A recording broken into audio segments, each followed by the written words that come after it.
Science centre near post office, Edodi, Vadakara.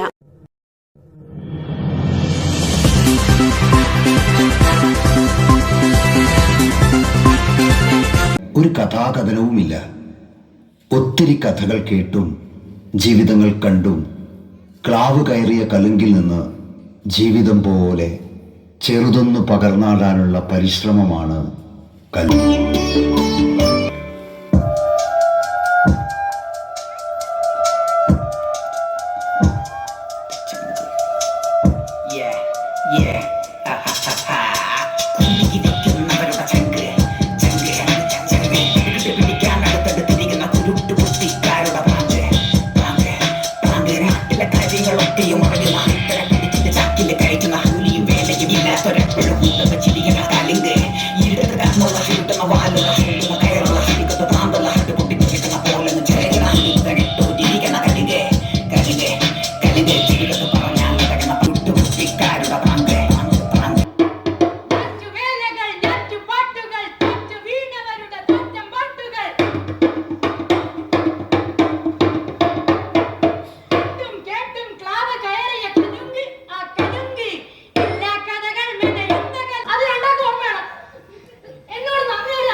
Video ഇന്ന് തന്നെ നമ്മൾ അയച്ചു കൊടുക്കും. എനിക്ക് ആരാന്നാ വിചാരിച്ചത്? എന്റെ ബ്രദറാണോ? അതെ. അല്ല, എന്റെ ഫ്രണ്ടാണോ? അതെ. അല്ല, എന്റെ ലവറാണോ? അല്ലല്ലോ, അതുമല്ല. പിന്നെ ഞാനാരാണ്? നീ എനിക്ക് എന്റെ ബെസ്റ്റിയാണ്. എനിക്ക് എന്തും തുറന്ന് പറയാവുന്ന, എന്റെ മനസാക്ഷിയെ പോലെ വിശ്വസിക്കാവുന്ന എന്റെ ഒരേ ഒരു ജീവിത സാക്ഷി.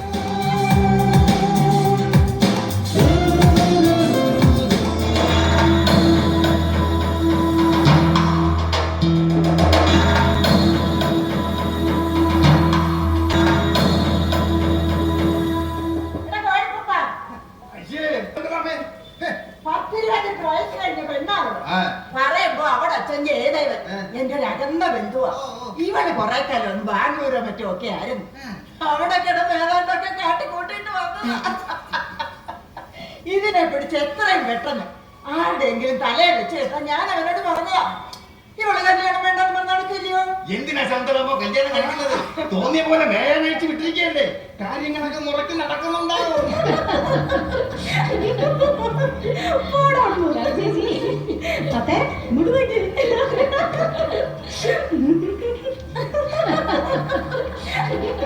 ആ ചെറുക്കനെ അവള് വഴിയാധാരമാക്കും. പണ്ട് അവൾ അമ്മ എനിക്കിട്ടൊരു പണി തരാൻ നോക്കിയതാ. എന്താ ഇവിടെ പ്രശ്നം? ഇവിടെ ഒരു പ്രശ്നമില്ല. കലിംഗ് നാമന്റെ മോനെ കൊണ്ട് ജയദേവന്റെ മോള് ലാലി കലിംഗിന്റെ അടിയിലോട്ട് പോയിട്ടുണ്ട്. ഈ കലിംഗ് നാടുകൊണ്ട് മോൻ പോയ പാടെ തിരിച്ചു വരും. എന്നാ ജയദേവന്റെ മോൻ അങ്ങനെയല്ല. എടാ, ചത്തുപോയ അവരുടെ അമ്മയുടെ ചരിത്രം കോഴിപ്പപ്പ നിനക്ക് നന്നായിട്ട് അറിയാവുന്നല്ലോ. ജയദേവൻ വിദേശായിരുന്നപ്പം ഇവരായിരുന്നോണ്ട് പാർട്ടി എല്ലാം അറിഞ്ഞ് ജയദേവൻ വിദേശത്തിൽ വന്നപ്പം ആ കുഞ്ഞിക്കൊച്ചിനെ കലിങ്കയിൽ വെച്ച് അവള് മലവെള്ളപ്പാത്തിൽ ചത്തു.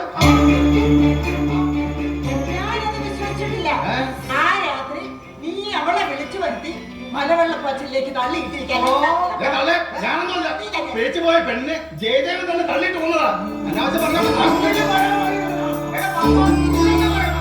എനിക്കൊരു പരാജയമില്ല. എനിക്കൊരു തെണ്ടികളെ പേടിയില്ല.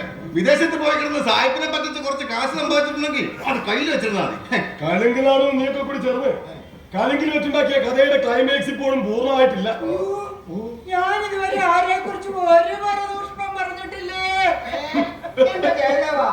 ഞാൻ എന്റെ കുടുംബം പോലും നോക്കാത്ത ഞങ്ങള് മറ്റുള്ളവരുടെ കുടുംബം നോക്കിക്കൊണ്ടിരിക്കുന്നത്. ഞാൻ പോണം. ഒരു സീൻ ഉണ്ടാക്കാൻ ആഗ്രഹിക്കുന്നില്ല. പറഞ്ഞേക്ക് സ്വന്തം മകള് തത്തയും കൊണ്ട് കലിങ്ങിന്റെ അടിയുണ്ടെന്ന്. അത് ഞാൻ പറയണ്ട, കേട്ടിട്ടുണ്ടാവും. അവൻ പറഞ്ഞ നേരാണോ?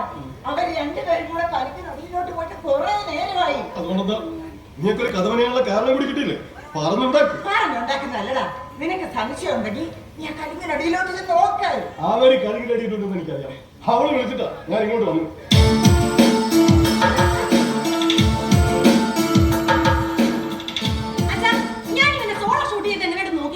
എന്നിട്ടേ ആ ഫീൽഡിൽ എനിക്ക് എന്തെങ്കിലും സ്കോപ്പ് ഉണ്ടോ എന്ന് പറ. ഇവിടെ വന്നിക്കട. നിന്നോട് ഞാൻ പറഞ്ഞു അടങ്ങി ഒതുങ്ങി മര്യാദയ്ക്ക് ജീവിക്കാൻ. അച്ഛനൊക്കെ പഠിക്കും. എന്നിട്ട് എന്നെ ഉപദേശിച്ചാൽ മതി. സ്വന്തം അച്ഛനോട്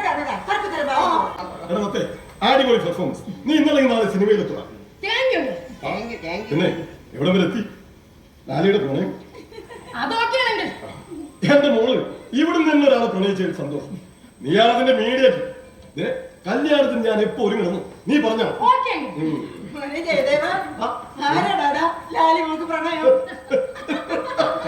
അച്ഛനോട് പറയടാ, ആരോടോ പ്രേമം. ഇവിടുത്തെ CCTV-കളല്ലേ, കണ്ടുപിടിച്ചോ?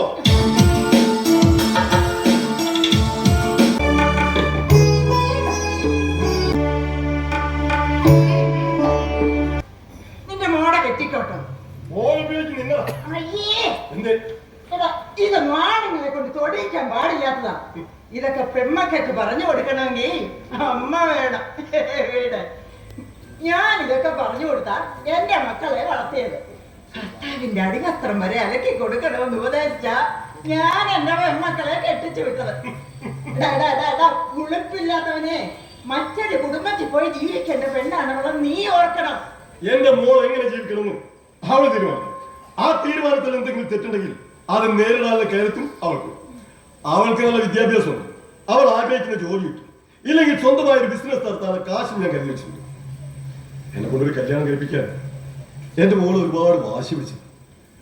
പക്ഷെ അതിന് മാത്രം ഞാൻ നിന്നു കൊടുക്കാത്തത് എന്റെ യമുനയുടെ ആത്മാവിന് വേണ്ടിയാണ്.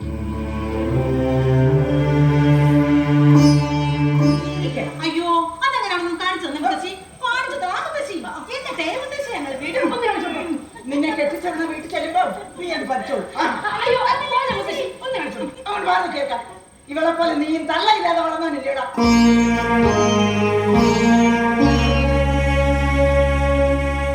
നിനക്ക് 5-6 വയസ്സുണ്ടായിരുന്നപ്പോ ദീനം വന്ന് ചത്തുപോയതല്ലേടാ നിന്റെ തള്ള. അമ്മയെ മരണം കൊണ്ടുപോയെങ്കിൽ അത് എന്റെ അമ്മയുടെ കുറ്റമല്ലല്ലോ, അസുഖം വന്നിട്ടില്ലേ.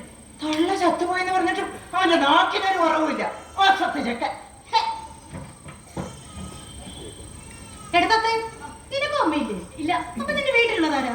അത് അമ്മ മരിച്ചപ്പോ എന്നെ നോക്കാൻ വേണ്ടി അച്ഛൻ വീണ്ടും കല്യാണം കഴിച്ചതാ. ഓ, രണ്ടാനമ്മ അല്ല, അവരെനിക്ക് അമ്മ തന്നെയാ. അവരെന്നെ മോനേന്നാ വിളിക്കുക. ദേഷ്യം വരുമ്പോ മാന്റെ മോനേന്ന് വിളിക്കും. അച്ഛനോടുള്ള ദേഷ്യത്തില് അച്ഛനെ വിളിക്കാനുള്ള മുഴുവൻ തെറി എന്നെ വിളിക്കും. അച്ഛൻ പോയി കഴിഞ്ഞാൽ പറയും, ഇതൊന്നും നിന്നെ വിളിക്കുന്നതല്ല, അച്ഛനെ വിളിച്ചതാ, മോൻ ക്ഷമിക്കുന്നു. അവരെ പറഞ്ഞിട്ട് കാര്യമില്ല ചേച്ചി. പാവം അമ്മ കിടന്ന് അധ്വാനിക്കുന്ന കാശിന്ന് വേണം അച്ഛനെ വട്ടച്ചെലയുള്ള കാശ് കൊടുക്കാൻ. ഒരു പണിക്കും പോലെ വെറുതെ ആരും വെറുത്തൂല്ലേ? പാവം അച്ഛനെ ശപിച്ചുകൊണ്ട് ഭക്ഷണം വിളമ്പുന്നത് കാണാൻ തുടങ്ങിയത് പിന്നെ ഞാൻ ആ വീട്ടിൽ നിന്ന് അധികം ഭക്ഷണമൊന്നും കഴിക്കാറില്ല. കഴിച്ച തടിക്ക് പിടിക്കൂല ചേച്ചി. സ്വന്തം അമ്മ വഴക്കിട്ട് വിളമ്പിയാലും അതിന് പ്രത്യേക ടേസ്റ്റാ, വയറ് നിറയും. മുത്തശ്ശി പറഞ്ഞ ശരിയാ, ഒരമ്മയുടെ സ്നേഹം കിട്ടുക എന്നതാണ് മക്കളുടെ മഹാഭാഗ്യം.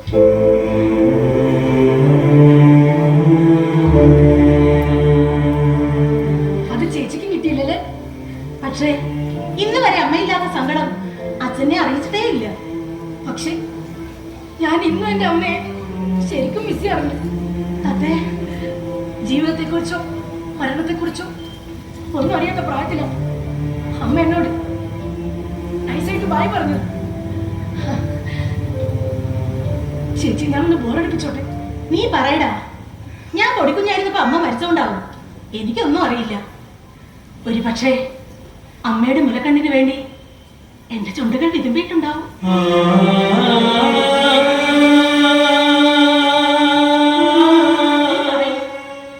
ഞാൻ ഫസ്റ്റ് സ്റ്റാൻഡേർഡ് പഠിക്കുമ്പോഴാണ് വയ്യാതിരുന്നിട്ടും അതേപോലെ അമ്മ എനിക്ക് ഭക്ഷണമൊക്കെ വാരിത്തന്ന്, മുടിയൊക്കെ ചീരി ഒതുക്കി തന്ന്, ഉടുപ്പിടിച്ച് കുഞ്ഞു ബാഗ് എന്റെ തോളിൽ തൂക്കിയിട്ട് തന്നെ ചാറ്റന്ന് സ്കൂളിൽ പറഞ്ഞു വിട്ടു.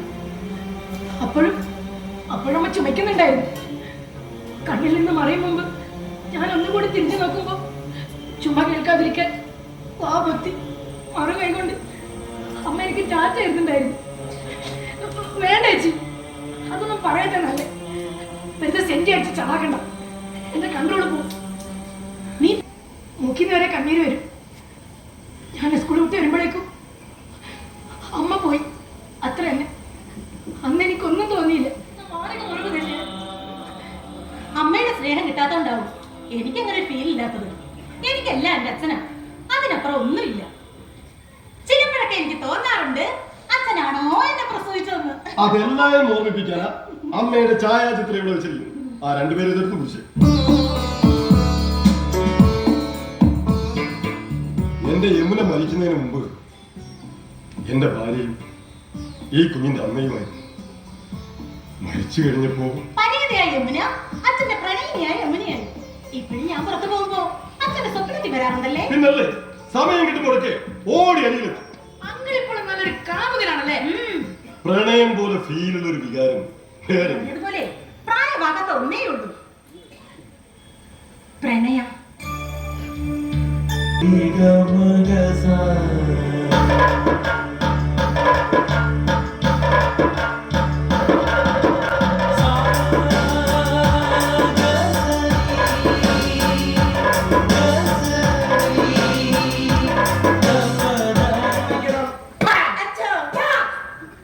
ഞങ്ങൾ വീട്ടിനുള്ളിൽ കയറുന്നതിനെ പറ്റിയാണ് അപ്പൂപ്പൻ ചോദിക്കുന്നത്. ആ, ഈ മാക്രോണിക്ക് വകതിന് കൊണ്ട് ജിത്തു വിളിച്ചിരുന്നു. ഇവര് വേണ്ട എന്താണെന്നൊന്നും പറഞ്ഞില്ല. ഇവര് വേണ്ട. അച്ഛൻ ഇവര് ജിത്തുവിന്റെ കൂട്ടുകാരാണ്. വേണ്ട, കേൾക്കണ്ട. വേണ്ട, ആദ്യം പറഞ്ഞ മനസ്സിലായി. മക്രോണിക്ക് പറഞ്ഞ മനസ്സിലാക്കി പറ. ഞാൻ ആരാ? ആരാ? ഈ തറവാട്ടിൽ ഇപ്പോൾ ജീവിച്ചിരിക്കുന്ന ഏക കാരണവർ കേളപ്പയ്യൻ. എന്താ കേളപ്പണ്ട? കേരളയിൽ കേൾക്കണമെന്നൊക്കെ കേട്ടിട്ടുണ്ട്. കേളപ്പൻ ആദ്യമായിട്ടാ. പെൺകുട്ടി ഉറച്ചിരിക്കുന്ന എനിക്ക് ഇഷ്ടമല്ല. അല്ല, നീ ആണോ പെണ്ണോ? ഞാനാണ്. കണ്ടാ തോന്നില്ല കേട്ടോ. പെൺകുട്ടി ഉറച്ചിരിക്കുന്ന എനിക്ക് ഇഷ്ടമല്ലെന്ന് പറഞ്ഞില്ലേ ആ സ്ത്രീകരം? അതെന്താ പെൺകുട്ടികൾക്ക് ചിരിക്കാൻ പാടില്ലേ? തോർക്കുത്തരം പറയൂരാ സത്യം. അച്ഛാ, വഴക്ക് പറയാതെ ഇവര് ജിത്തുവിനെ കാണാൻ വന്ന് എന്തിനാണെന്ന് ചോദിക്കേ. എന്ത് ചോദിക്കണം, എപ്പോ ചോദിക്കണം, ആരോട് ചോദിക്കണം, എങ്ങനെ ചോദിക്കണം എന്നൊക്കെ എനിക്കല്ല. എന്നെ പഠിപ്പിക്കാൻ പറ്റുന്നു.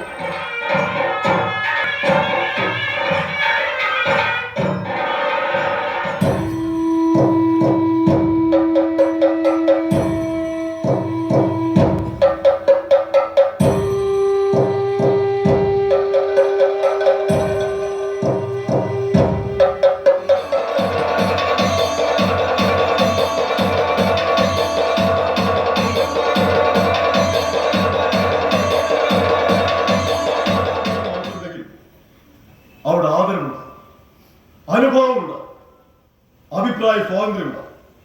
തത്ത മോളുടെ ജീവിതത്തിൽ പരീക്ഷിച്ച ഡ്രാമ തെറാപ്പിയിലൂടെ സ്നേഹമാണ് വരുന്നത് തെളിയിച്ചിരിക്കുക. ഇവന് ആവശ്യം ഇന്നത്തെ പുതിയ തലമുറ നമ്മളെക്കാളൊക്കെ എത്രയോ മുന്നിലാണ്. എല്ലാം ശരിയാണ്. പക്ഷെ ജിത്തുവിന്റെ അമ്മയെ കൊന്നിട്ട് അവനോടൊപ്പം സുഖമായി ജീവിക്കാമെന്ന് കരുതിയതിനെ അത്ര നിസ്സാരമായി കാണാൻ കഴിയില്ല. സ്വന്തം സുഖത്തിന് വേണ്ടി മറ്റൊരാളെ കൊല്ലുന്നതിനെ മനുഷ്യത്വം എന്നല്ല, മൃഗീയത എന്ന് പറയുക. മോൾ അങ്ങനെ ചിന്തിച്ചത് വലിയ തെറ്റ് തന്നെയാണ്.